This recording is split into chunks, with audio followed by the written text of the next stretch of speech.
Bismillahirrahmanirrahim. Assalamualaikum warahmatullahi wabarakatuh. Perkenalkan saya Salsabila Kartonisa dengan NIM 2311512028 dari kelas Teknik Komputer B. Kali ini saya ingin menyampaikan apa yang saya pahami dari tipe-tipe memori komputer. Kali ini saya akan membahas tentang materi primary memory dari komputer, yaitu ada RAM.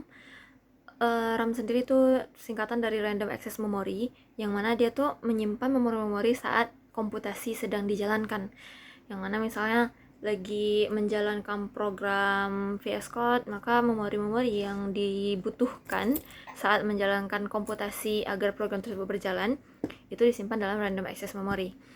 Yang mana pada dasarnya RAM itu adalah bersifat volatile, yang mana volatile itu bermakna apabila sebuah komputer tidak lagi dialiri daya listrik, maka memori yang disimpan akan hilang dari memori tersebut. RAM sendiri itu terdiri dari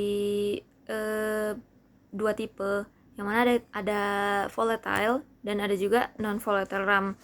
Dari volatile itu ada DRAM dan SRAM, yang mana SRAM itu singkatan dari Static Random Access Memory.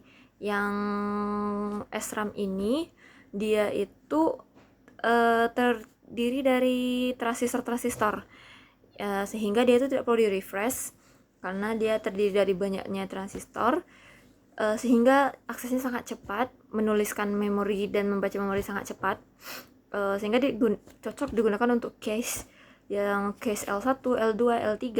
Namun kekurangannya adalah dia itu sangat mahal dan tidak bisa menampung terlalu banyak memori di penyimpanannya.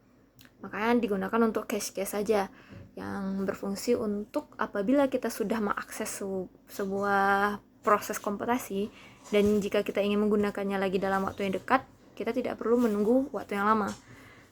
Kemudian ada DRAM. DRAM itu singkat dari Dynamic Random Access Memory, yang mana itu biasa digunakan dalam akses-akses seperti DDR3, 4, 5, yang mana itu komputer CPU harus merefresh dalam waktu berkala agar memori yang disimpan itu terbarui selalu.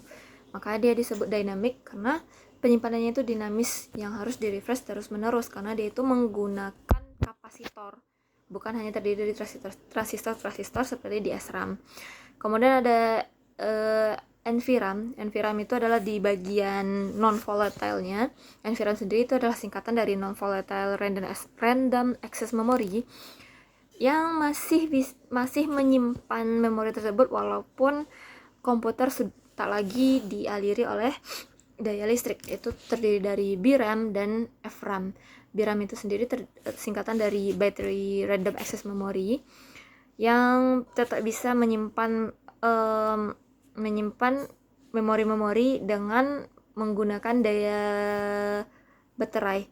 Ketika baterai dicas, maka baterai tersebut yang terdiri dari kapasitor tetap menyimpan daya, sehingga BRAM itu tersuplai oleh baterai tersebut dan tetap bisa menyimpan memori yang dibutuhkan.